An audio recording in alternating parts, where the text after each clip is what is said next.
మనం సాధారణంగా ప్రకృతి సిద్ధంగా కాసిన పండ్లను తినాలంటే చాలా ఇష్టపడతాం కదనుల్లా.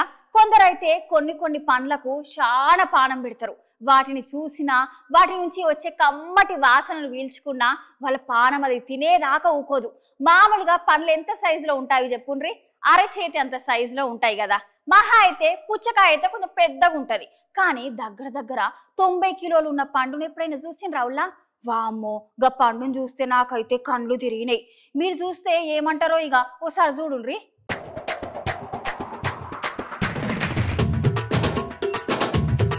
మన ఆంధ్రప్రదేశ్ రాష్ట్రంలో అంబేద్కర్ కోనసీమ జిల్లా అంబాజీపేట ఉన్నది కదా.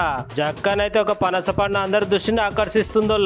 ఎందుకంటే ఆ పనస పండు కనివిని ఎరగని రీతిలో మనం అందరం ఎప్పుడు చూడని విధంగా ఏకంగా 80 నుంచి 90 కిలోల బరువుతోటి కాసిందంట.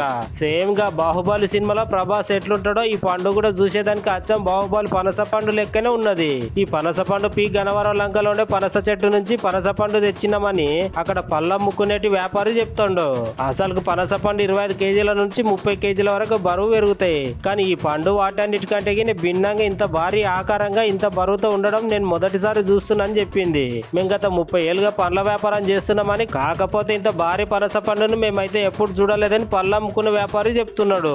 ఈ పనస పండును ఏకంగా 3-4 మనుషులు మోసుకొని వస్తున్నారని, అది చూసిన జనాలందరూ ఆశ్చర్యపడుతున్నారని, ఈ పనస పండులో సుమారు 800 నుంచి 900 పనస పిక్కులు ఉంటాయని ఆ వ్యాపారి ప్రభు చెప్పిండు. చూసి రానుల్లా సైన్ వల్లనే బాహుబలి ఉంటాడు గాని ఇప్పుడైతే పనస పండులో కూడా బాహుబలి పనస పండు తయారైందోల్లా.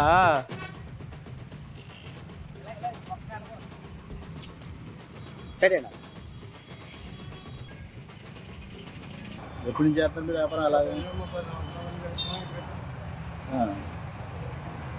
ఎన్ని కేజీలు ఉంటుందండి?